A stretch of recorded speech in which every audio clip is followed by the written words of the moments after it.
If you like the story, you can support the author on Patreon. Link is in the description. Chapter 36, Journey Beyond the Wall 3. Jon Snow POV. Lands beyond the wall, 290 AC, at the same time. No. Absolutely not. I won't leave you here, you will come with me to the wall. Said Benjen Stark, clearly irritated, but Jon could understand the reason for his uncle's anger. Uncle, this is what I need to do. I have my own group here, I'm safe, Jon said firmly. Jon, you're only 9 name days. What was Ned thinking letting you come here alone? Benjen growled as the rest of the group paid attention to the interaction between nephew and uncle. Actually, he thinks I'm at the wall. I needed to come here, and he would have grounded me for years until he let me come, but I couldn't wait, you have to understand, uncle. Jon revealed innocently. Jon, why do you act like this? Look at the danger you're putting yourself in, you're on the north side of the wall at your age. He said, grabbing the boy's shoulders. I know, uncle, but I will do this, and even if I die in the end, I will do it. Jon now raised his voice to his uncle, expressing the frustration he felt.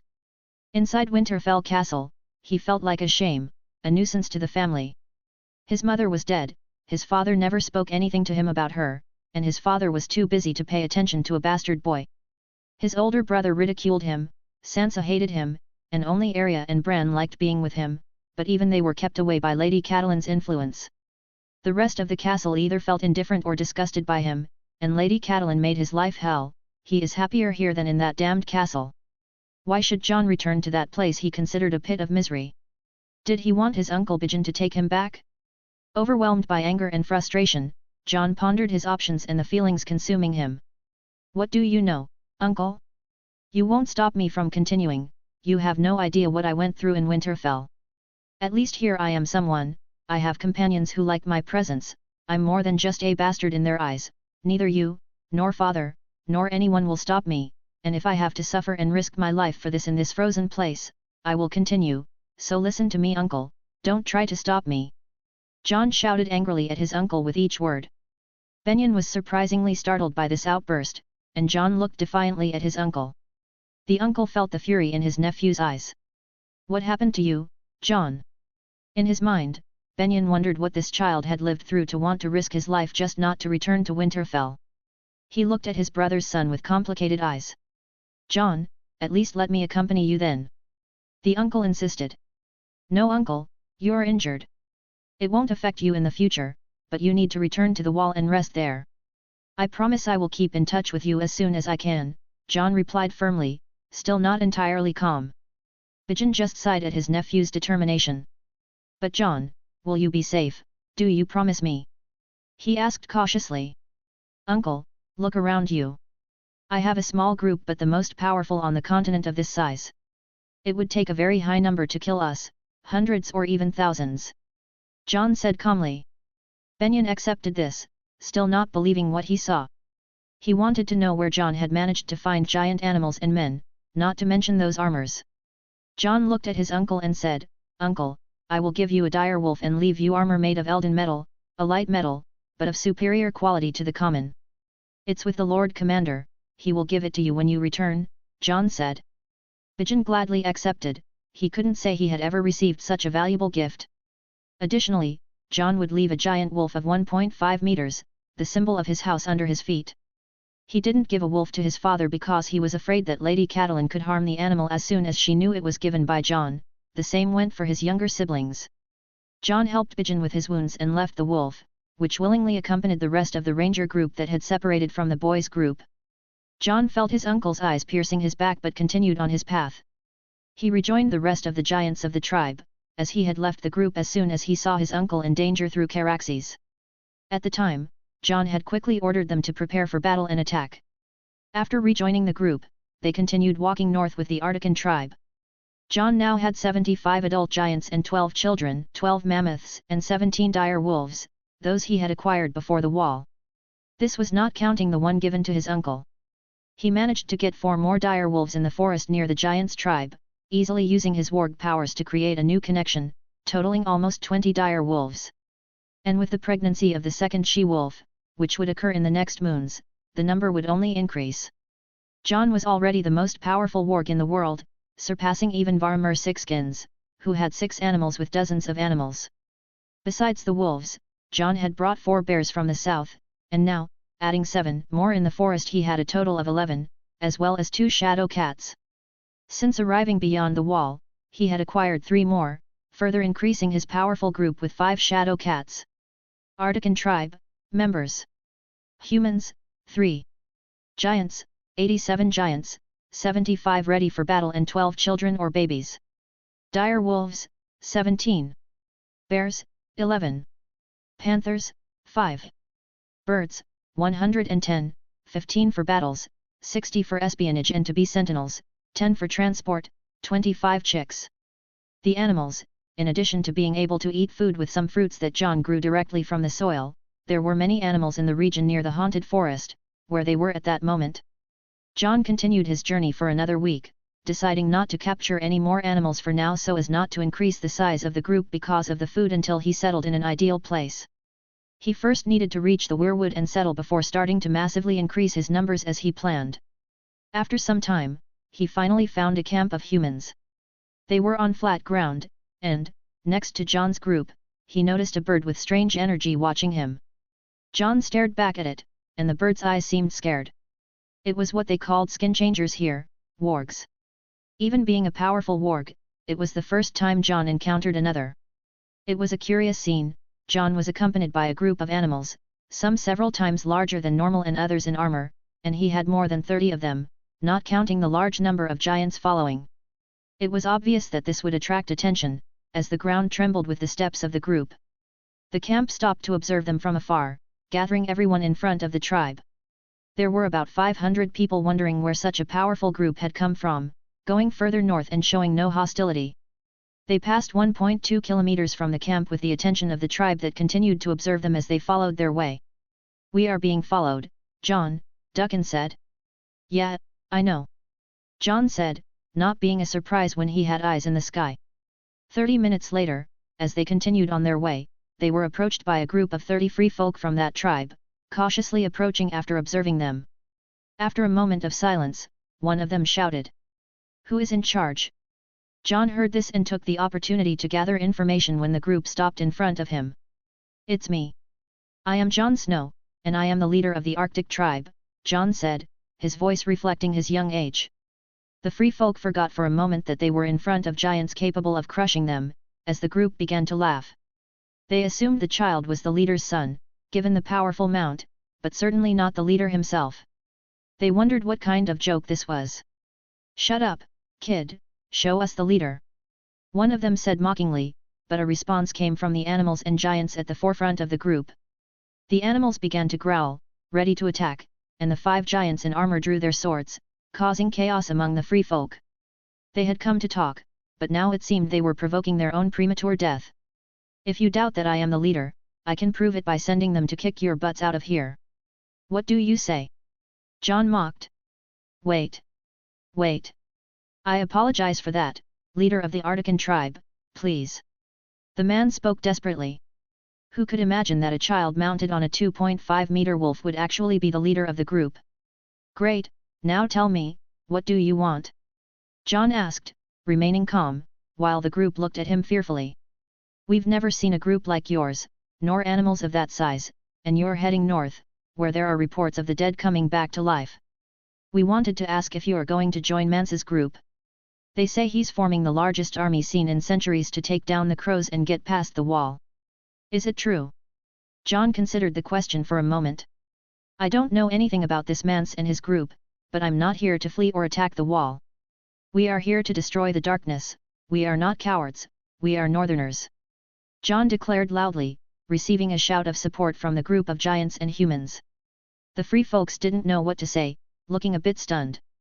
"Young leader, I think you're being unrealistic. They say the darkness cannot be beaten, and we are doomed if we stay here," one of them said. "That sounds like cowards. We always have choices in our life besides running away," Jon growled, thinking of the coward he saw himself in the past, and added, "We are looking for the Great Weirwood. Do you have any idea of its location? We are also recruiting for the tribe. There won't be a problem with food under the wings of the Arctic tribe, but you must follow our laws, especially not to loot, kill, or rape, as you will be punished with death and must fight alongside us when the time comes." Jon spoke, and whispers were heard from the group. "Sorry, but we will have to refuse. We have plans to go to Mance's camp, and about the weirwood, we don't know where it is, but legend says it's near the largest hill on the east side north of the haunted forest," the man who seemed to be the leader said. Jon nodded, and the two groups separated. He would follow the man's tip, even if he didn't find the weirwood, it would be an opportunity to map the east side. He was creating the first map of the true north, faithful to the geography of the region, through his eyes in the sky. 2 weeks after the encounter, Jon arrived at the eastern region and passed through 2 more tribes. Unlike how people initially treated him, they saw Jon as a child sent by the gods and followed him at the first opportunity, vowing to follow his laws and fight alongside him. What kind of child could lead a group like this and say they would never go hungry? After seeing how he created trees from nothing and fed them, Jon won their highest loyalty. The boy also mastered the ancient and runic language of the north, which greatly helped him communicate with the inhabitants of the region and learn their culture. Jon would not stop them from following what their ancestors taught, as long as it did not harm any innocent or impede the freedom of others. Chapter 37, Journey Beyond the Wall 4. Eddard Stark POV. Winterfell, 290 AC, a few days later. It's been few moons since Jon went to the wall. A week after parting from the boy, news of the battles Jon fought had already reached all of the north, earning him even more fame. Once again, a ballad was created about Little Jon, who commanded a group of giants, dire wolves, bears, and shadow cats in deadly armors, rescuing women and a girl from wildlings, helping his own father in the Battle of the Siege. This caused a new stir in the north, with giants and animals never seen before, and this time there were thousands of witnesses. All of the north spoke of Ned's son, and the Lord of Winterfell did not doubt that his bastard son now had more loyalty from the north than his own heir. The Lord sent ravens one after another, every day, many upset after learning that Jon had brought a new metal, magically light, and distributed it to the lords and soldiers of the siege at the time. There were even marriage proposals asking to legitimize Jon and give him a castle and his own name to build his own family. On the day Ned finally returned from the siege journey, he arrived at Winterfell at dawn and found none of his children awake, but did not sleep without discussing with Catelyn about the rumors of Jon that had already reached the castle. Now, after telling and confirming everything, she was about to explode, because the bastard son had caused more chaos in the north and overshadowed Robb's image, leaving a bad image of her and her heir.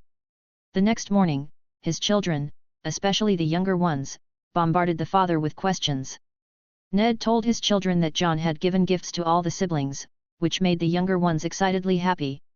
Sansa showed interest, but Robb was still brooding. Catelyn protested about how Jon was influencing the children and screamed upon seeing the weapons. There was a dagger and a pointed sword for Sansa and Arya, but Ned argued that he would let the girls keep the weapons, which were of valuable metal and could stay as ornaments without the need to use them. Ned was angry when Robb refused to accept the gift and openly insulted his brother. Ned immediately put him in punishment.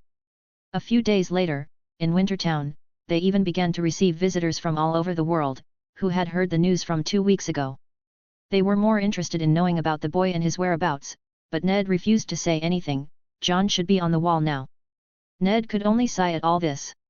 His younger children were thrilled when Ned mentioned that Jon had arrived at the battle and saved the youngest daughter of Lord Glover. Even Sansa was surprised, and the three wanted to hear the story more than once. Bran began to enact in the courtyard that he was Jon, commanding giants and mounted on a dire wolf, fighting against wildlings and slave traders. But Ned felt a weight in his heart seeing Robb brooding and clearly jealous of his younger brother who was gaining much attention from the kingdom. Jon always tried to get along with his brother and always wished him well, but Robb began to distance himself from Jon due to Theon's and his mother's influence. Even though Ned asked him to reconcile, he refused. Now, this barrier he created generated rumors that Robb was inferior to Jon as a bad and jealous brother. One day Ned was having breakfast with his family when Luwin entered, not wanting to wait to give the news in his solar. He handed over a scroll that made everyone curious, and Ned's face paled upon finishing reading. It was a message saying that Jon had crossed the wall and gone alone with his group beyond it without anyone accompanying him. Ned, without answering the worried questions, thought furiously, where the hell does Jon intend to go? One thing is the wall, but going further north of it? I would never allow that. Write now to Lord Commander Mormont, asking why he allowed my son to do this madness. Ned roared so loudly that it scared everyone. Eddard Stark POV. Winterfell, 290 AC, a few days later. Father? What happened to Jon? Arya asked, concerned by the outburst. He crossed the wall and went north, Arya, Ned said without thinking. The hall erupted into whispers. Robb and Theon gave mocking smiles. Looks like the bastard has finally turned wild, Robb said disdainfully. Arya, who was crying from the news, was shocked by what Robb said and angrily reprimanded him. Shut up, you idiot. While you sit on your butt in the castle, Jon fights and saves people out there. He's a much better brother than you. Arya shouted. Robb, in recent months, had been very sensitive about any comparison to Jon and was furious with his sister. Shut up, Arya. I'm the heir, and you better respect me. He shouted, about to say more, but was interrupted. Silence. Ned roared. Robb, you are punished for 1 month for your words, and Arya will be punished for 1 week for comparing your brother, Ned declared loudly. Why is she only a week? Robb demanded. Because she, although she offended you, protected her family. While you insulted your brother without reason. Ned growled. He is not my brother, he is just a bastard. Robb shouted. Theon smiled at the declaration. 2 months now. Go to your room now. Robb was speechless and had to go to his room. Bran began to cry, and Catelyn was angry. Look what your bastard is doing, he's destroying our family, Catelyn said. Ned didn't even have time to respond, as Catelyn turned her back and followed her son. Now, Ned had to think about what the hell Jon was doing beyond the wall. A few days later, he received a letter from his brother saying that Jon had saved his life and was returning to Winterfell as soon as he recovered from his leg. Ned could only sigh and wait for his brother to return to find out what the hell was happening. Varys POV.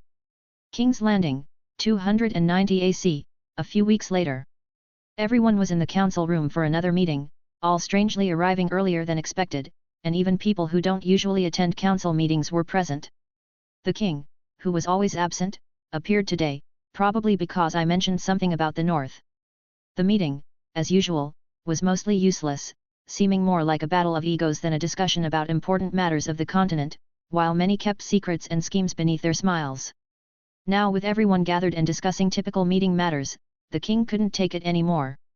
Enough of this nonsense, I want to hear news from the eunuch. Robert roared, impatient with the discussion they were having about the city. Varys sighed and began to report an event here and another there from the other kingdoms before getting to the north.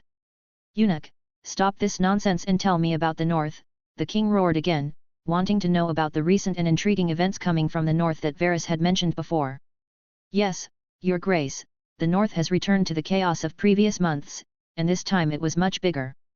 Lord Stark's bastard is again at the eye of the storm, said Varys, capturing the attention of the entire room. Why do we have to pay attention to a wild bastard? Cersei questioned disdainfully. In her mind, they should pay attention to Joffrey, who will be the next king, and not to a bastard in the north, who now the wildlings in that kingdom hail as a little hero. Shut up, woman. Finally, there's something I want to hear. Tell me about Ned's son. I'm even going to drink because this boy keeps surprising me every time I hear about him. So, I'll celebrate for him. The king already grabbed the wine and filled his glass. He acted as if he hadn't been drinking throughout the entire meeting. His words were just another excuse to fill his glass again, although he didn't need one, since he's the king. The king's guard soldiers were also quite interested in the bastard at this moment. The boy reappeared to the world nearly 2 moons ago, only this time he appeared with a group more powerful and extraordinary than I had ever heard in Westeros, your grace. The king stopped drinking and looked attentively at Varys, as did everyone in the room. And what would be the most powerful group you had heard of in Westeros, Varys? Stannis asked, and now everyone wanted to hear the rest. The boy appeared mounted on a 2.5-meter direwolf with armor made of a metal never seen before, your grace, called Elden metal, which seems to have been a creation of the child himself. In addition to the wolf he was riding, there were 3 more of the same size and 11 more pups that were recently born. There were also 5 adult giants of almost 4 meters, 2 giant children of 2 meters, all in armor with a magnificent design, as well as 4 2-meter bears and 2 1.5-meter shadow cats. No one could say anything about this, even the king was looking at him trying to process this. This is pure nonsense, there's no way giants and animals of that size exist, nor this metal you speak of, Pycelle said, and many present agreed. You can complain about that to the traders and travelers who saw him, or the 3,000 soldiers alongside various lords of the north who witnessed all the nonsense you say doesn't exist, Varys said calmly. They might pay people to spread these rumors. It seems the north wants attention, said Cersei with a mocking smile. They could pay, but there are too many witnesses. They could never maintain such nonsense without someone saying they were paid, said Jon Arryn. They also say that the boy commanded the giants and they obeyed his commands. The 9 days old boy rescued the youngest daughter of Lord Glover from the hands of 200 wildlings, entering the camp at night, taking the hostages, and commanding the giants in the assault, exterminating all the men who came beyond the wall. The room fell quiet once again. The members of the King's Guard had shining eyes. Ha ha ha ha ha ha, damn it, Ned, teach me how to raise a son, please. Jon, I'm going to the north. I have to name the youngest knight in history at 9 days. The king was the only one happy with these absurd news. If this is true, he only managed it because he has giants. And if a child commands 4-meter men, why can't we also? It's ridiculous to leave a boy with giants and this medal they speak of there, Cersei immediately said with greed. She wouldn't miss the chance to get such valuable things. Is there more, Varys? Renly asked. Yes, Prince Renly, there are rumors that the boy doesn't necessarily depend on the giants. Everything points to him holding off the wildlings so the hostages could escape, and it's said he killed men on his own. Some say he's like Brandon Stark reborn, with wolf's blood. People look suspiciously at these rumors. And there wasn't any witness on the spot to confirm all this, right, Varys? Littlefinger spoke with a mocking smile. No, Lord Baelish, there wasn't, but other things happened that helped to believe these rumors. More? Asked Jaime Lannister, questioning whether to believe all this and remembering how he was when he was only 8 or 9 years old. Back then, he was training in Casterly Rock with the dream of becoming a knight, but now he was hearing that this child had killed many before his first death, which was at 13 years old. He felt ridiculous compared to a bastard child from the north. Yes, Sir Jaime. After the successful assault against the wildlings, the boy spent days travelling east and went to assist his father in the siege of Slavers. The boy delivered armor made for Lord Stark with the unprecedented metal and weapons and shields for all the lords present. All witnessed the weapons as the work of the most impressive craftsmen of their lives. Then, he offered that he would give 10 more weapons and shields to the soldiers who stood out most in the battle the next day. The room was surprised by this. And what's so special about the metal of these wildlings? Cersei mocked. The reports speak of a metal superior to common steel but not as good as that of Valyria. However, there's something special in it that can make it as precise as those of the dragon families, said Varys, with the group very interested now. It's a metal with a green sheen and, more importantly, very light. Lord Stark's armor only weighed 10 kilos, and he moved so fast in battle that it left the Northerners astonished. Even arrows ricocheted when they touched his armor, not making a single scratch, he said. I'm going to the north tomorrow and I want to see the boy. Roared the king, envious of his friend in the north having such armor. I will also accompany you, Lord. I have an interest in the boy, said the captain of the Royal Guard. That's good, it's better we have this boy here in King's Landing to become a member of the Royal Guard, said Cersei, and everyone agreed, not wanting to lose the chance to control the boy and the benefits he is bringing to the north. I have more to say and fear you will be disappointed with the end of the story, Varys said, and everyone turned their heads. The next day, the boy and his group organized the first assault on the siege alone and commanded giants to shoot arrows so fast and powerful that it could make bodies fly tens of meters. A man accompanying the boy commanded the giants to launch some different arrows at the gate. When they hit the gate, a green liquid spread. Then, another arrow was launched with fire, and the gate exploded. Wildfire. Jaime murmured, in disbelief.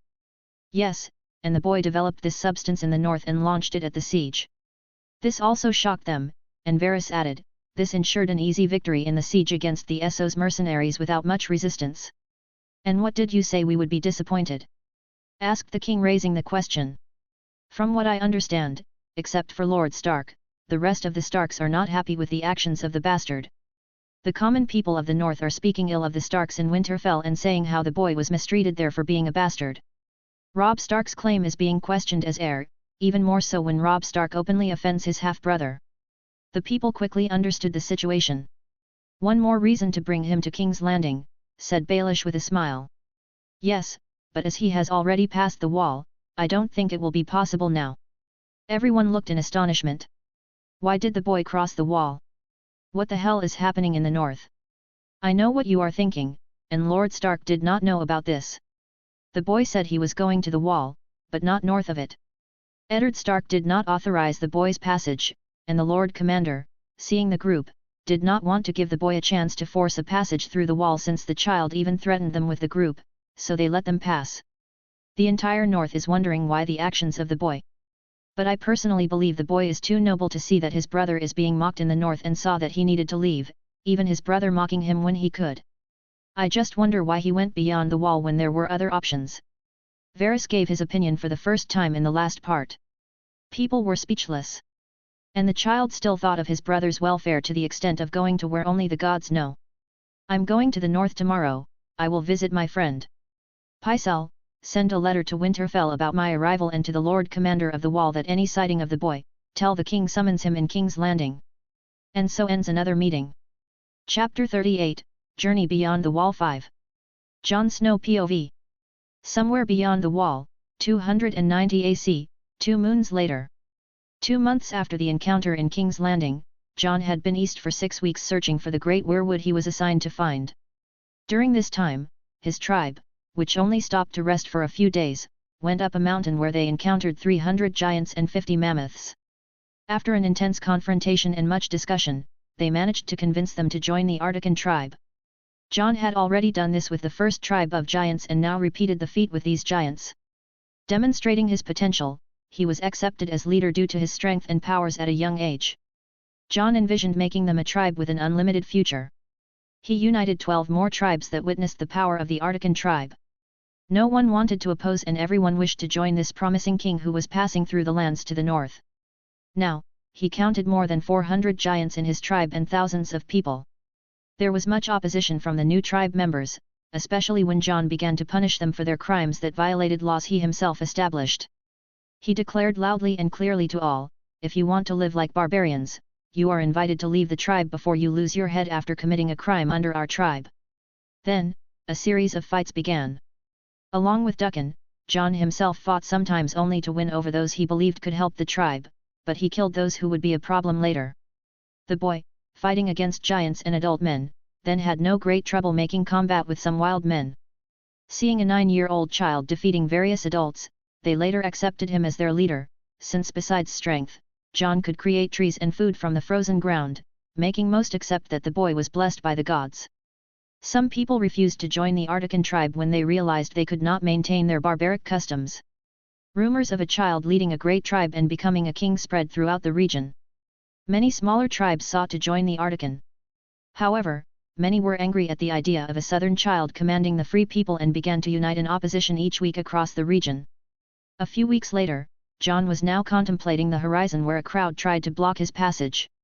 A large group, resulting from the union of several tribes under a larger one, had more than 5,000 people and 3,000 warriors willing to face the Artican tribe to stop the madness of the southern child.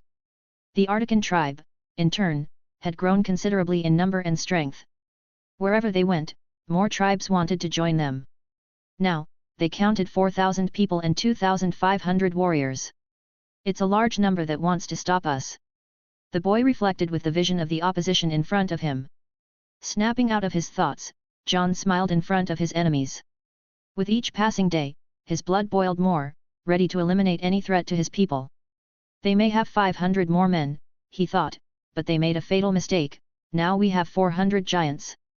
In the last moons that followed to the north, Jon and his tribe stopped for a few days to feed the people and make weapons.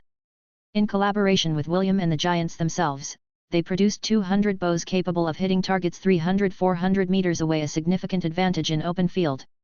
Jon also produced 20 pots of 5 kilos of wildfire. Although resources were scarce here, limiting production, these weapons would be crucial to demonstrating his power and avoiding future wars after what will happen today. He improved the wildfire from King's Landing, creating a version that explodes like a grenade before igniting everything around. He called it WF1. The Artican tribe was already ready for battle a few hours ago in a field that favored their tactics. With aerial lookouts and the expectation of warg attacks, Jon hid his animals before the confrontation, planning to surprise and annihilate all the enemy wargs at once. I want the 200 giants using tree trunks at the forefront, this will serve as shields against the enemy advance. And I want 200 archers positioned 300 to 400 meters right behind them, Jon instructed with determination under Duncan's tutelage. We need men ready to strike both flanks, right and left. We will finish them off all at once, understand? Jon's words were met with roars of approval from the tribe captains. It was their first battle, and although he hadn't had time to train the army, he hoped his plan would be successful against their current enemy. The enemies realized they would be confronted and also prepared, oblivious to what really awaited them. Jon predicted that the people there would not hesitate and waited for the enemy to attack recklessly. He was right, and soon saw 3,000 enemies running towards him in the open field he had chosen, perfect for his ambush. Seeing the enemies advancing was magnificent, the ground trembled and his blood pulsed, ready for battle, despite his young 9 years. Archers! Aim at 45 degrees. Duncan ordered, raising his sword. The 200 giants adjusted their arrows according to Jon's military leader's instructions. Jon had studied some tactics in war books and wanted to have more control over his archers, so he passed some things to Duncan despite his experience. During the journey, he taught the giants to understand that shooting straight was 0 degrees and upward from the head would be 90 degrees, therefore, 45 degrees was the midpoint. He intended to hit more than one enemy with each arrow, hoping that as it descended, the arrow would penetrate a target and hit others behind with the same 1-meter projectile. Jon helped with William and the giants to produce 1,000 arrows with trees, providing 5 arrows for each archer. As soon as the enemy entered the 400-meter line, Duncan pointed with the sword, signaling the attack. On my signal! Duncan shouted in the old tongue, watching the free folk enemies approach, unaware of the danger that awaited them soon. With 200 giants forming the front line and concealing another 200 giant archers, Jon had given the instruction of how to aim to annihilate the enemy to prevent surprise attacks on the camp during the night with the remnants. He knew he needed to demoralize the enemy to the point of making them give up seeking revenge, thus protecting the innocents who were part of his tribe. As the group of free folk advanced, Jon felt the excitement of battle and a fierce joy invaded his being. His army was ready for the assault, with Jon, his army, the animals and the giants ready to confront the enemy head-on, while the rest of the troops would attack from the flanks. He watched the enemy group hit the 300-meter mark. Fire! Jon heard Duncan finally shout, initiating the battle. POV Moshid Free Folk. We were launching an attack against this strange nomadic group, totaling 3,000 warriors after a vast union of rival tribes. Our opponent, we thought, consisted of 2,500 warriors. To our surprise, they were accompanied by giants, a sight we had never witnessed in such large numbers, except in stories about Mance's camp, which years ago invited us to cross the wall along with the Thens when he passed through the region. The discovery of the group by wargs captured all the attention of our tribe. As conquerors, we had formed one of the most powerful tribes in the southeast of the true north in the last 20 years. We were few compared to the 30,000 gathered by Mance, but our pride was great. We refused to join him, as we did not wish to submit to anyone. We were aware of the challenges we would face against the nomadic tribe, especially because they had more warriors than us. However, when the wargs reported to us about the abundance of food and weapons the tribe possessed, greed consumed us. Moshid was among the most eager to attack them. We began to gather all the tribes we could for the confrontation in the region with the promise of dividing the gains from the battle. From 1,800 warriors, we increased our number to 3,000 under the claim of preventing a southern child from becoming our king and to take possession of their resources. We would be much more powerful with their weapons, he roared at the meeting with the leader. We found an open field in our path, planning to surprise them and conquer through chaos. But strangely, they were already prepared. We realized this as we began to lose all our wargs. As we advanced, reports of warg dying started one after another, creating a minor chaos. Then I found it strange to see only half of the reported giants, but we didn't waste more time and attacked them. We were running at 300 meters when we heard a screeching sound coming from behind the 200 giants and something slicing the air in our direction. Suddenly, my companions were thrown back by 1-meter arrows piercing their bodies. It was surreal. We lost about 400 men to the enemy in that attack if I am not mistaken. Our advantage of 500 more men dissipated in the first moment, and we hadn't even reached the other tribe yet. But we continued, doubts would mean death on the bloody field. At 250 meters, we heard another roar and another 300 companions fell dead or incapacitated. When we reached 200 meters, more sounds and arrows flew again. We were the target at the front line, and it seemed like the enemy was mocking us with each volley of giant arrows. At 150 meters, more shots were fired, other arrows flew when we were 100 meters away. But it was at 80 meters that hell began. We were already demoralized, as even if we weren't the direct target, our brothers behind us were not so lucky. How many were we now? 1,000? Less than 1,000? Our group lost more than 60% in a battle we thought we would easily win before even reaching the enemy. It seems that the powerful group from the southeast finally met defeat due to their greed. And when we reached 80 meters, there was an explosion behind us that stunned everyone. We saw that the retreat path was in green flames. Suddenly, there was an opening between the giants, and something unforgettable was coming in our direction, gigantic animals, larger than normal, some in armor. A boy led them, with more than 30 of them, followed by about 300 giants running to end the battle. The ground never trembled so much. With no way out to retreat and the rear in flames, we were trapped. I thought of running to one side, but soon the flanks were surrounded by other free folk from the rival tribe. The battle, which was supposed to be hard but winnable, became a massacre. I saw my companions dying without a chance to defend themselves like slaughtered animals. We were being crushed, and I saw the boy mounted on the wolf massacring my brothers as if cutting leaves. I started to run, not caring about anything anymore. Staying in that hell would only bring my death. I don't know how many blades passed by me or how many giants didn't see me during the assault, but I ran and somehow managed to escape from that hell. I didn't look back and kept running towards the nearby forest. Chapter 39, Journey Beyond the Wall 6. Jon Snow POV. Somewhere beyond the wall, 290 AC, at the some moment. The battlefield stretched out before Jon, a vision of desolation and triumph intertwined in a macabre tapestry. Where the clamor of war had once prevailed, now a sepulchral silence reigned, broken only by the occasional crackle of fire. The flames, still alive in isolated spots, consumed what remained of tents and enemy equipment, casting a ghostly light that twisted over the vastness of fallen bodies. Thousands of enemies lay motionless, their last expressions etched in an eternal testimony of the brutal conflict. Jon paused to absorb the scene, his somber gaze sweeping the horizon marked by carnage. The acrid smell of ash and coagulated blood permeated the air, a suffocating mix that turned one's stomach. Around him, his warriors, the brave fighters of the Articana tribe, moved through the battlefield. They collected the dead with silent respect while tending to the few wounded. As men and giants gathered the dead to burn, since no one wanted an army of the undead rising from there. The enemies who had survived, few and disoriented, were a pitiful sight. Some moaned in agony, while others, in shock, wandered aimlessly among the bodies of their fallen comrades. Gradually, they were gathered to decide their fate. The Articana tribe had lost about 100 men, a deeply felt loss, but when compared to the thousands of enemies killed, the scale of victory was undeniable. Jon felt a weight in his chest as he contemplated the cost of this victory. Each enemy body was a reminder of the brutality of war, but his tribe had faced a formidable foe and emerged victorious, a testament to their strength and courage. As night fell, since he had to remain there to clear the battlefield, the flames of the bonfires became the only points of light in a world darkened by death. Jon knew that this battle would be remembered for many moons, a tale of bravery and sacrifice that would be passed from generation to generation among the free people, as it was a unique fight for everyone there.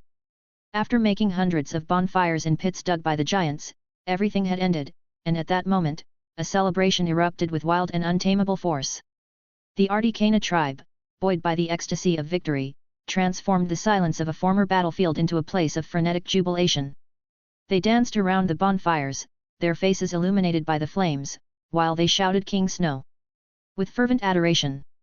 The echoes of these cries filled the air, repeating for 5 long minutes, a relentless wave of acclaim and pride.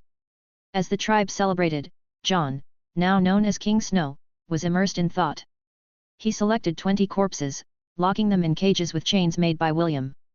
He had never personally seen what the people of this part of the wall feared so much, so he wanted to study the unknown. If these creatures from the north really existed, he needed to know his enemies, their weaknesses and strengths.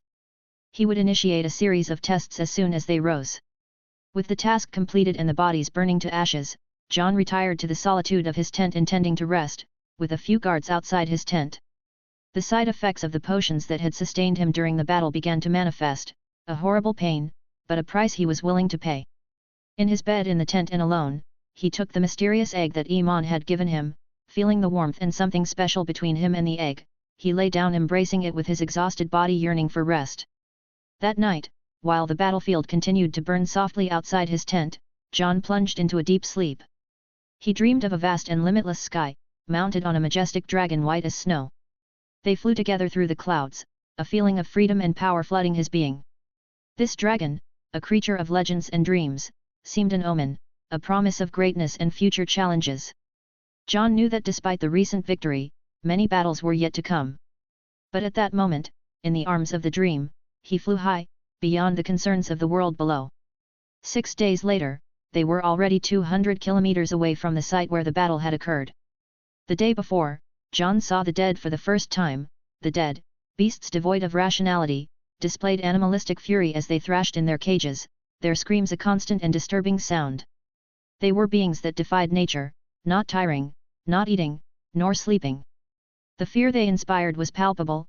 The tribe's warriors, hardened by countless battles, pleaded with Jon to burn them. But Jon, despite his youth and the fear that chilled his spine, knew he needed to understand these abominations. He was still a child, but a child with a mission, and he was determined to face this challenge. The idea of facing an army of these beings was more terrifying than any enemy they had ever faced. Jon had tested various ways to kill them, common steel and even Elden metal, an alloy known for its strength and ability to cause damage. But nothing seemed to affect them, their flesh closing after each blow as if nothing had happened. Only fire proved effective, consuming them until nothing remained but ashes. During the journey, Jon used his powers to try to find a weirwood, an ancient and mystical tree, but his efforts were in vain. The forest seemed to hide its secrets, refusing to reveal what he so desperately sought. However, on a day that seemed like any other, Jon made a discovery that would change everything. Buried in the snow, he found a bag containing melted stones shaped like daggers. This material was also known as obsidian. The Southerners call it dragon glass, a material found near volcanoes, known by the inhabitants of the South as a useless material and mentioned a few times in the ancient books of the Winterfell library. The weapons were hidden, perhaps left by some traveler or warrior of the past, their origin a mystery. Even though it was a material inferior to the copper used by the free folk, Jon decided to test the dragon glass on the captive dead. To his surprise and relief, the blade cut through the undead flesh with deadly efficiency, causing the creature to scream in agony as it fell motionless again. The entire tribe watched, astonished and admiring, their young leader's discovery. They had fled from these monsters for years, relying only on fire to keep them at bay. And now, the boy blessed with powers and courage beyond his age had found a solution, a hope amidst despair. Jon, holding a dagger of dragon glass. For the free folk who saw Jon only as a temporary safe harbor, perhaps, just perhaps, there was a way to win this war against the dead, not just survive, but claim victory against the darkness threatening to engulf the world. With the discovery of dragon glass and the growing threat to the north, Jon knew he needed more of the material to adequately arm his tribe. Legend spoke of volcanoes as sources of this precious resource, so, with a new goal in mind, he led his tribe in search of one. The weirwood still eluded him, a puzzle that became increasingly frustrating, but he could not afford to remain stagnant. Jon decided to establish a base, a place where his tribe could strengthen and prepare for future challenges. He sought miners among his tribe, giants, men and women who could extract iron and dragon glass from the bowels of the earth. The base would also be a training ground, where the warriors could hone their skills in tactics and hand-to-hand combat along with Duncan's command to organize the small army. It was essential that each tribe member be ready to fight, to defend their people against the forces of rival tribes and dark forces that loomed. In addition to training, Jon saw the need to reinforce their defenses. They would manufacture more armor, protecting their warriors against the horrors they would surely encounter to the north. This preparation could take years, but Jon was willing to invest the necessary time. The tree the gods had asked him to search for was a distant goal, and he needed to ensure that his tribe survived until he could fulfill it. By a sweet irony of fate, 2 moons after establishing the base, while Jon continued his relentless search for the weirwood, he finally found it. He felt he was getting closer to the mythical tree each day, a symbol of hope and a sign that his journey was on the right track. During this period, his strength grew immensely. He recruited 10 more tribes, including 2 tribes of giants, significantly increasing the power of his army. The Arctic tribe was now a force to be reckoned with in the region, comprised of 7,500 humans, of which 5,600 were trained warriors ready for battle. 700 giants, a formidable force with 600 ready for battle and 100 children or infants. 70 dire wolves, fierce and loyal creatures. 300 normal wolves, each a skilled hunter and a valuable companion. 70 bears, whose strength and courage were unmatched. 50 panthers, agile and deadly in the shadows. 105 mammoths, gentle giants whose strength could topple any barrier. 180 various birds, their eyes and speed crucial for surveillance and messages.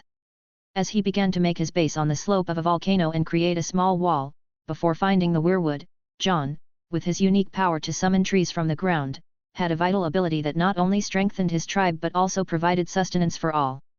He used this gift to create an oasis of vegetation amidst the arid landscape, where fruit trees and vegetable bushes sprouted under his command. These trees were more than mere sources of food, they were symbols of life and hope, growing rapidly to provide the tribe with a variety of fruits and vegetables. Jon organized the feeding of his tribe of thousands with an efficient and sustainable system. Each day, designated groups were responsible for harvesting ripe fruits and collecting vegetables.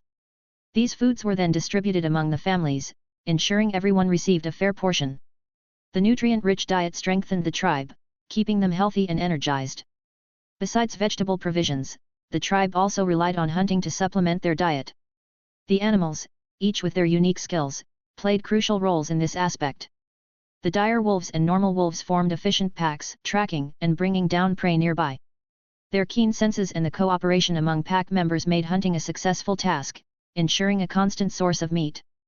The bears, with their formidable strength, often ventured alone or in small groups, using their powerful claws and keen senses to catch fish in rivers or take down larger animals. The panthers, agile and silent, were masters of ambush, bringing variety to the tribe's diet with their nocturnal hunts. The mammoths, though not hunters, played a vital role in transporting large amounts of food back to the base, as well as in plowing land for agriculture, where vegetables and other crops were planted to complement the tribe's diet. Jon oversaw all of this, ensuring that the hunting was sustainable and that the trees he created were cared for and respected. He taught his tribe to honor the land that sustained them, to hunt with respect for the animals, and to harvest without waste. Under his leadership, the Arctic tribe thrived, a balanced system where each member, human or animal, had a vital role in maintaining the life and health of the community. Together, they formed a synergy of forces, prepared not just to survive but to flourish in the hostile world that surrounded them. With the Arctic tribe strengthened and thriving under his leadership, Jon Snow, now known as King Snow and King Warg, contemplated the horizon of possibilities ahead. He had unified a diverse and powerful army, composed not just of humans but also of giants, dire wolves, bears, panthers, mammoths, and a variety of birds. Each member of the tribe, each creature, large or small, was essential to the collective fabric of their community, each bringing their own strengths and unique abilities to the whole. Jon, despite his tender age, had demonstrated a wisdom and courage that transcended his experience. He was not just a leader, he was a symbol of hope, the embodiment of potential and determination. Under his command, the Arctic tribe not only survived but flourished, becoming a beacon of strength and unity in the region. Rumors of the epic battle from 2 months ago spread like wildfire, traveling from mouth to all regions. The tales of the survivors were not just accounts of a victory, they were legends in the making, stories of a 9-year-old warg boy who commanded an army of giants and thousands of free folk. In the southeast, where Jon and his tribe were located, the surprise was palpable. The region had never witnessed power like his, a tribe led by a child with the capacity to unify and command on such a grand scale. Jon was now known not just as King Snow, but also as the King of the Southeast and King Warg, a title that spoke of his unique and powerful dominion. His name echoed among the tribes and kingdoms, a growing legend that inspired both admiration and fear. With hundreds of animals and giants following his commands, Jon represented a new era, a leader who, according to the stories, had not been seen among the free folk in the last thousands of years. As he prepared for the future, Jon knew that unimaginable challenges awaited. But he also knew that his tribe was ready, equipped with dragon glass and the wisdom of the ancient gods, and above all, united under a common cause. They were the Arctic tribe, the most powerful from the south to the east, and they were ready to claim their destiny, face the unknown, and emerge not just as survivors but as conquerors of their own fate. For 5 moons in that region, Jon Snow, the young King Warg, meticulously organized his journey. He left the majority of his warriors at the main base, a fortification strategically positioned near a volcano, a vital source of dragon glass. Meanwhile, he himself, accompanied by 1,000 of his best warriors, embarked on an unceasing quest for the sacred tree. They did not stay more than a week in any single location, their presence becoming a constant itinerant in the ever-changing landscape. The legend of Jon, King Snow, began to spread like a wild wind through the lands, touching the heart and mind of the tribes he passed by. The promise of a full stomach thanks to his magical trees and the security offered by his fortified base attracted many. They came of their own will, inspired by stories of his victories and the vision of a more promising future under his leadership. Tribes that once wandered independently now saw in Jon a symbol of unity and hope. However, not everyone easily bowed to the rules established by Jon. Some resisted or challenged the order he tried to maintain. But Jon was inflexible, a leader who knew that discipline and order were essential for the survival and prosperity of his people. Those who harmed the tribe faced severe punishments, beheading or exile depended on the severity of the crime. These decisions were not easy for Jon, a child carrying the weight of a ruler, but the loyalty and respect his people had for him made his orders effective. The giant wolves that accompanied him were more than mere companions, they were an extension of his will and a tangible symbol of his authority. When Jon judged someone, the imposing presence of the wolves reinforced the seriousness of his decisions. Most of his people not only respected him as a leader, they revered him as someone blessed by the gods. After all, who else could feed an entire tribe with the mere gesture of their hands, summon trees from the ground to nourish and sustain, and command hundreds of animals with an indomitable will? Jon, despite his youth, had become more than a king, he was a symbol of a new era of prosperity and safety. His journey was not just a quest for a sacred tree, but a journey to unite people under a common vision, a vision of strength, unity and hope. The Arctic tribe, under his leadership, was not just a group of survivors, they were a people destined to leave their mark on history, to claim a destiny that was, until then, unimaginable. After a long and arduous journey that took him beyond the wall and through uncharted lands, Jon finally caught sight of the weirwood, a vision that almost seemed like a dream. The imposing and ancient tree was majestically situated near a volcano, its roots deeply intertwined with the earth, and its branches extending to the sky as if they touched the very gods with their red leaves. The weirwood was a symbol of ancient power, a direct connection to the mysteries and magics of the world. For Jon, it was the end of a quest and the beginning of a new era. Chapter 40, Journey Beyond the Wall 7. Jon POV. A few meters beyond the wall, 290 AC, the same moment. Before approaching, his group settled in the area, setting up camps and preparing to explore and study the sacred tree and its surroundings. Jon knew that this place could be more than just a stopping point, it could be the site of a new kingdom, a place where his tribe could settle and thrive for years, perhaps generations. He began meticulously planning the creation of a fortress, envisioning imposing walls that would not only protect them from the darkness lurking beyond but also from other tribes that might envy or fear the power that Jon and his people had accumulated. The area around the Heart Tree was vast, much larger than the area of Winterfell and Wintertown combined, offering enough space to build, cultivate, and live. With his unique magical ability, Jon had plans to transform the landscape from icy white to flourishing green. He was inspired by the sacred grove he had seen, a place where life thrived amidst the frozen forest, a miracle of greenery and vitality. Jon spent months reflecting on how that place worked, developing theories and plans. If he was right, he would only need to channel his magic to strengthen the Heart Tree, making it the pulsating heart of his new kingdom, transforming the frozen land into a warm land. Jon, sitting majestically on Ghost, his giant wolf companion, convened a meeting with all the leaders of his growing tribe. Giants, members of the free folk, and even the animals that accompanied him were present, all attentive to the dominant presence of the young warg king. Ghost, at 1.8 meters tall, already commanded respect and admiration, and Jon knew that, with continued strengthening through his magic, the wolf could reach up to 3 meters, becoming a true legend among giant wolves, the king of his species. Jon was accompanied only by Dukan and Vashid that day. Vashid was a trusted free folk, known for his skills with the blade and his ferocity in battle, someone Jon had met a few moons before and quickly gained his trust. The three headed towards the gigantic tree, a symbol of power and mystery that many of the free people considered just a legend. As they approached, the group began to climb the base of the tree, moving toward its immense roots.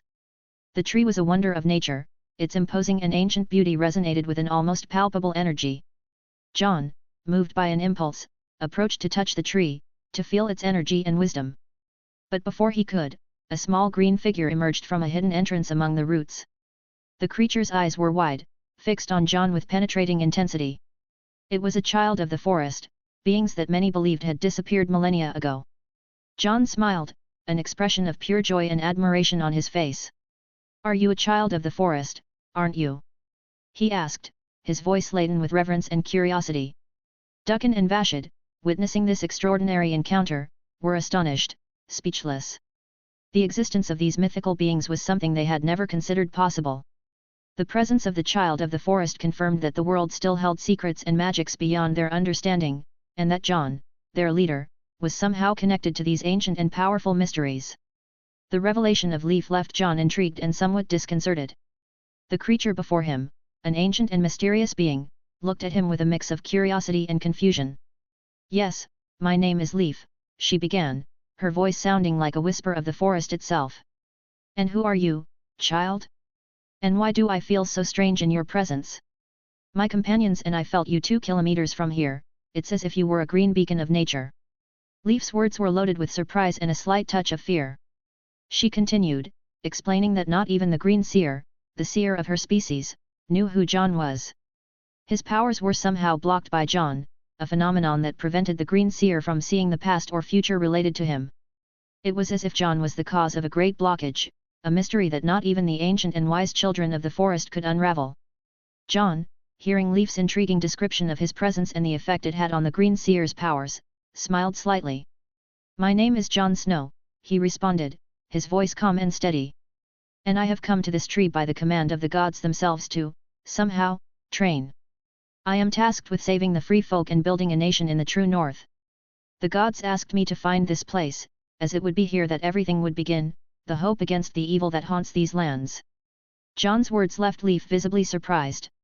She pondered for a moment, her wide eyes fixed on Jon as if trying to decipher a complex riddle. His presence, the mission he carried, and the block he imposed on the Green Seer were pieces of a puzzle that not even the ancient children of the forest fully understood. Leaf looked at Jon with a mix of caution and curiosity. "What do you plan to do with us?" Her voice carried a questioning tone, but at the same time, there was a hint of anxiety. Her eyes slipped back to where Shadow and Ghost were positioned, huge and imposing. The sight of the giant wolves, larger than any wolf she had ever seen, made her question the power and intentions of this unusual human. Jon noticed Leaf's gaze and understood her concerns. "Tell me, Leaf, do you like life as it is?" he asked, his voice soft yet firm, seeking to better understand the reality of her and her species. Leaf responded with a sigh of sadness. "Of course not," she began, "I and the last of my species are forced to live in these tunnels around ice, we have lost our reproductive ability, and we cannot get close to nature here with the dead walking over these lands. In the south, we would be hunted." Leaf's words revealed an existence marked by fear, loss, and longing for a world that once was theirs. Jon felt a pang of sadness upon hearing about the fate of the children of the forest. He lamented the greed and cruelty of humans that had led these magical beings to the brink of extinction. Leaf, observing the genuine empathy in Jon's eyes, was surprised. Humans rarely showed such feelings for her species. "Observe, Leaf," said Jon, descending the hill to an open space. With a gesture of his hands and intense concentration, he summoned his magic. Before the astonished eyes of Leaf, 2 apple trees sprouted from the cold and icy ground, growing rapidly and fruiting before them.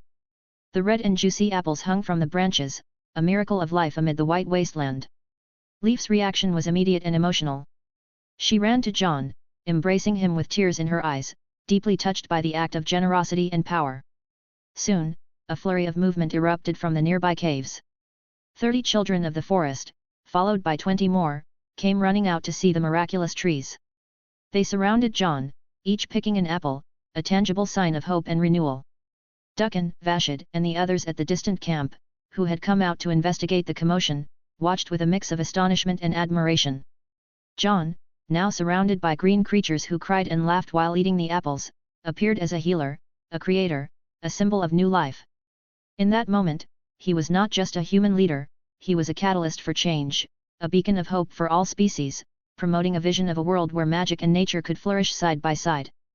After the emotional reveal of the apple trees, Jon was surrounded by the children of the forest, who guided him along a narrow and winding path to the entrance of a hidden cave. As they walked, the little beings surrounded him with a surprising gentleness, as if he were made of glass, about to break with the slightest touch. Jon, reflective, thought to himself about what it might be like to be cared for like this by a mother.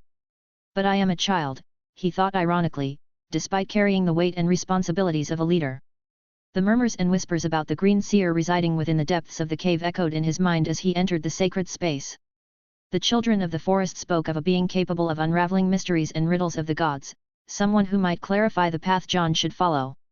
He had many questions, about his destiny, how to build a nation, and how to confront and destroy the darkness threatening the region.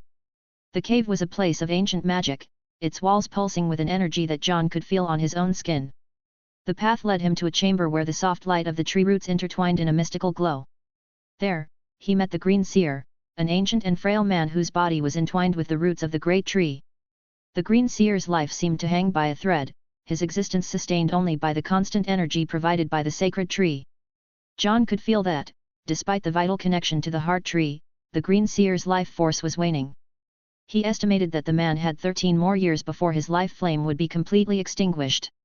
Jon's presence seemed to momentarily revitalize the green seer, as if the proximity of the young warg king brought a breath of life and curiosity to the elder. Jon approached cautiously, respectful and curious. He knew that the green seer held answers, knowledge, and visions that could be crucial for his mission and for the future of his people. With a heavy but hopeful heart, Jon prepared to speak with the green seer, to ask about the enigmas of the gods, about his destiny, and how he could use his powers to bring light and hope to the lands haunted by darkness. It was a pivotal moment, a meeting between the ancient and the new, between ancestral knowledge and the potential of a future yet unwritten. As Jon approached the green seer, the man known as Brynden Rivers watched with an expression of perplexity and restlessness. The presence of the young warg king was an enigma that defied his understanding and his powers. "I see that Leaf treats you very well, boy. Can you tell me who you are?" Brynden asked, his voice trembling, not just from advanced age but also from the uncertainty that Jon represented. Inside Brynden's mind, a profound confusion settled. He, who had once been able to see the future and the past with his green sight and warg powers, now found himself in an unprecedented block. A year ago, these abilities had inexplicably ceased, leaving him in the dark about the happenings of the world and depriving him of his connection with the ravens, his distant eyes and ears. Brynden's inability to sense or see anything about Jon was disturbing. He, who could unravel the deepest secrets of a person with a simple focus of his attention, now found himself blind in the presence of the youth. The agitation among the children of the forest only confirmed the uniqueness of the situation. They announced Jon's arrival as that of a powerful entity, something they hadn't felt in 10,000 years. Even without his powers, Brynden tried in vain to reach through his ravens, seeking some glimpse or understanding, but all in vain. Jon's presence was like an impenetrable veil, a force that blocked his perception and left the green seer fearful of the unknown. Now, with Jon before him and the children of the forest treating the young man almost as a deity, Brynden felt alienated and disoriented. The reverence and respect that the ancient beings showed for Jon only amplified the mystery and importance of the boy in front of him. Jon Snow, before the green seer and the children of the forest, began to reveal the truth of his mission and his identity. "My name is Jon Snow, the bastard son of Eddard Stark, protector of the North. I am here sent to destroy the darkness of the true North and save the descendants of the first men, guide them to build a powerful nation," he said, his voice resonating with unwavering determination. "In the riddles of the old gods, they asked me to find the great heart tree, where my training to become a ruler for my people would begin." Jon's words caused a mix of surprise and admiration among those present. Brynden, the green seer, listened attentively, his perplexity growing with each word. He recognized the importance of Jon's training at the heart tree. With green sight, the young man could learn from the experiences and knowledge of all who had set foot in the world before 9 years ago. Despite his own powers having recently failed, Brynden still retained the ability to see the past up to that strange point in time when everything turned white for him. Jon's revelation shed light on the blockage that Brynden was facing. Since a year ago, when he lost the ability to see the present and have glimpses of the future, he wondered about the cause.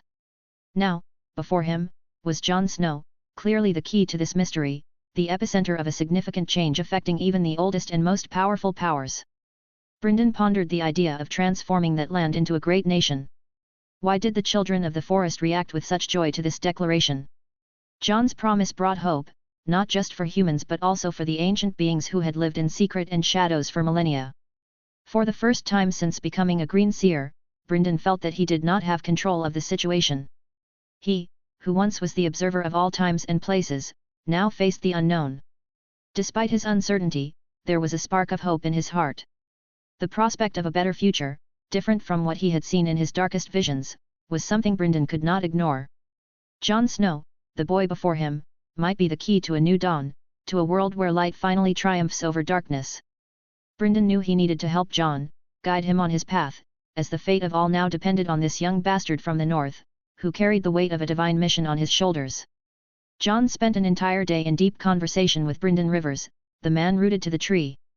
As the hours passed, Jon discovered the remarkable story of Brynden, a Targaryen bastard who rose to the rank of Lord Commander and whom everyone believed had been long dead. This revelation created a bridge of understanding between them. Jon felt an affinity with Brynden, a familiar sensation he had already experienced with Aemon, his uncles, and his father. Upon mentioning this, Brynden speculated that Jon might be attuned to others of magical blood, a special connection with the Targaryens and the Starks. Brynden shared stories of his own powers, and Jon was amazed at the potential for learning that this connection represented. He would be able to train with the greatest minds that ever existed and see their mistakes. But there was more. Jon learned that he could receive knowledge directly from the Great Tree, not just through Brynden and the Green Sight. The tree was a source of ancient wisdom, providing him with a basic understanding of advanced mathematics, navigation, astrology, civil construction, and engineering. These skills would be crucial for observing how great minds acted and learning from their mistakes. With this newly discovered knowledge, Jon knew that this was where the construction of a great nation would begin. Jon knew that before he could start his training and truly absorb the knowledge of the tree, he needed to organize his people and establish a solid base near the heart tree. This would be a major undertaking, as it involved moving thousands of people, animals, and resources to a new location. With determination and clarity of vision, he began planning and executing the transition. Firstly, Jon created a map of the path to the heart tree and returned to his already established base with all his people 100 kilometers away, after arriving at the location already fortified with a wall by the people while everyone worked to mine dragon glass and iron from the region. Jon convened a meeting with the leaders and wise, including giants, the free folk, to discuss the move. He explained the importance of the heart tree he had finally found in his destiny and the role each would play in building the new nation in that place. Jon emphasized the need for an organized and planned transition to ensure the safety and well-being of everyone. After the meeting, Jon divided the tasks among the groups. The giants and mammoths would be responsible for transporting large loads and building materials. The wolves and panthers would help protect the people during the journey and in hunting to maintain the food supply. Engineers and builders began drafting plans for temporary structures that would be set up around the heart tree, offering shelter while the permanent construction was not completed. Jon also organized scout groups to map the safest route to the heart tree, identifying potential dangers and resources along the way. These scouts, composed of experienced members of the free folk skilled in wilderness survival, would be crucial in ensuring a smooth journey. Moreover, Jon gathered the forest witches, known as healers and herbalists, to collect and prepare medicines and medical supplies. The health and well-being of his people were of utmost importance, and he wanted to be prepared for any eventuality. When everything was finally ready, Jon led his people in a grand caravan toward the heart tree. The journey was marked by a sense of purpose and determination. With Jon at the forefront, followed by a diversity of creatures and people, the tribe moved like a wave across the landscape, ready to start a new life and build a nation around the sacred tree, where Jon would become not just a leader but a true king to his people. The move to the new location near the heart tree was a massive operation that required meticulous planning, coordination, and the unity of everyone in the tribe. The journey to the sacred tree and the establishment of the new base took 3 intense weeks, during which each member of the Arctic tribe worked tirelessly to ensure the success of the transition. During the first week, the tribe began their journey. The giants and mammoths carried the heaviest load, moving slowly but surely under Jon's command. The scouts were constantly ahead, mapping the terrain and ensuring the path was clear of dangers. The wolves and panthers kept vigil, protecting the caravan from any threat. At night, people gathered around fires, sharing stories and keeping morale high despite fatigue and uncertainties. In the second week, they arrived at the new location, an area surrounding the heart tree that emanated a sense of tranquility and strength. Work then began immediately. Temporary structures were erected to provide shelter, and engineers and builders started planning the permanent constructions. The herbalists and healers set up a designated area for medical care, while hunters and foragers sought local food and resources. The third week was one of intense activity. The temporary structures transformed into more stable dwellings, and streets began to take shape. Jon oversaw everything, ensuring each task was carried out effectively. He also took time to talk with each group, listening to their concerns and offering encouragement. As the new base was established, Jon felt the hope and determination of his people growing. At the twilight of the third week, the new base of the Arctic tribe was formed, a mosaic of tents, shelters, and structures emerging from the land like sprouts of a new era. The sense of community and purpose that permeated the air was almost tangible. Children played among the constructions, the wolves and other animals rested peacefully, and adults worked together, strengthening the security of the new home. Jon watched everything with a sense of pride and responsibility, feeling the trust and hope his people placed in him. With the people safe and the base established, Jon knew it was time to begin his own training. He approached the great heart tree, whose roots and branches seemed to stretch infinitely in all directions. The ancient and powerful energy of the tree pulsed in the air, and Jon felt he was about to connect with wisdom that surpassed millennia.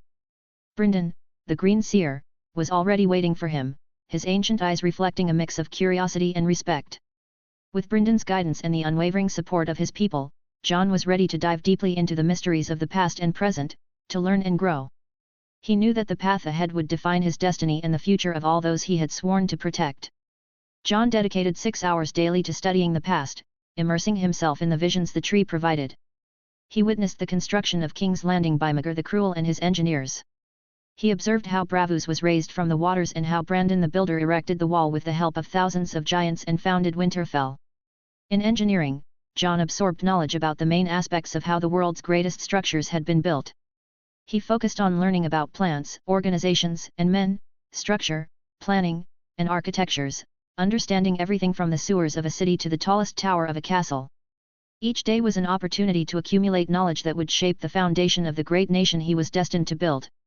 This journey of learning went beyond the construction of physical structures, it was about forging a strong community, a just society, and a lasting legacy. Jon was preparing to be more than a leader, he was becoming a visionary, someone capable of shaping the destiny of his people and forging a future where light would triumph over darkness. Under the shadow of the great heart tree, Jon Snow was preparing to emerge not just as a king but as the founder of what would be known as the greatest nation in the world, a place where the true north would shine as a beacon of hope and prosperity.